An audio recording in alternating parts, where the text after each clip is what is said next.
over these past few weeks, because MUZZ is the client and they sponsored a few episodes, I've been talking to a lot of people on this topic of marriage, right? And of course, being married myself, but I'm not so old. I mean, I think we're married for a few years. I can't remember the number, but I Okay. remember years.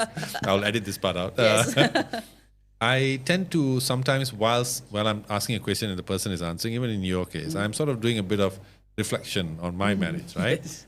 And I feel that element is not not exist in existence today, because most of us have the very me life. Everything is me. We all live in boxes, right?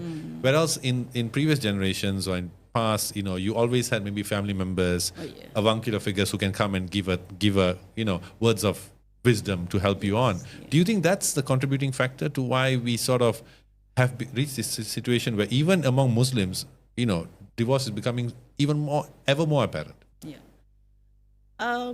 I think that me factor is a huge thing. Okay. By the way, it's called egocentrism. Okay. It's from the baby from birth. It's very difficult to shake it off.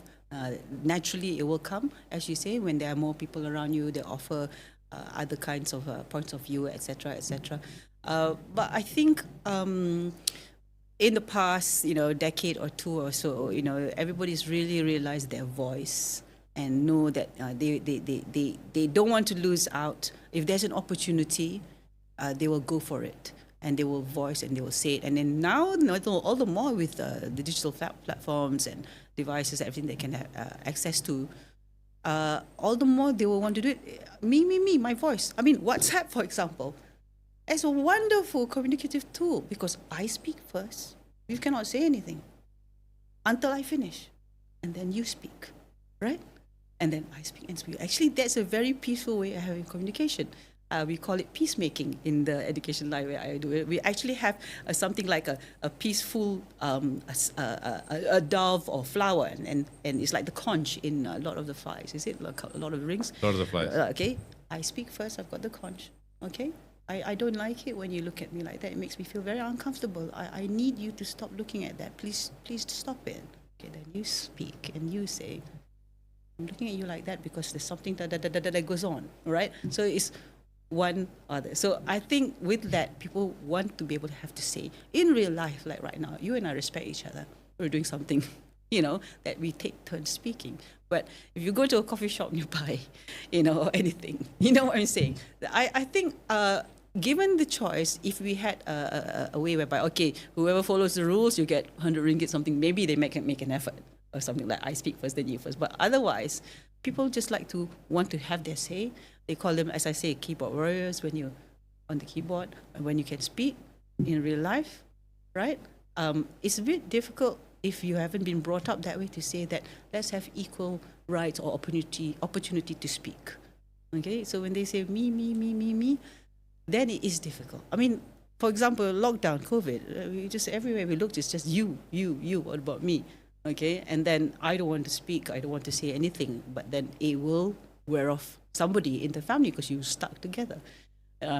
You're going to have to talk to each other. I mean, I do advise in my work as an education consultant as well. I advise the families to have family meeting and just talk to each other. Take turns. What are your complaints? What are your suggestions? This and that. But always remember that this in real life. You and I, we all have work. There's no magic wand to make it hotter. Mommy, I'm hot. Or magic wand to say, there's food when I'm hungry. Our children, we need to help them to feel a bit more mature. So when they do that, they become less egocentric and realize that the best for everyone, I feel, is that when you give as much, you're as positive as much, it comes back. It comes back to you when you're not looking for it, you're not asking for it, etc. So with marriages, if you're too thinking about yourself alone, then you will get into the danger of suddenly being employed somewhere abroad, here and there. You don't know how to deal with other people, right? You don't have any practice. You only think about yourself, etc. So if you're able to persuade your friends, your family, your children, your grandchildren, whoever, that when they speak, it's for other people to listen and to maybe think and reflect. and you might have an impact on that, and that your voice is valid, your opinion is valid. It's just a matter of being moderate, being respectful, and everybody playing along those lines. So I think that can happen if we made it a habit.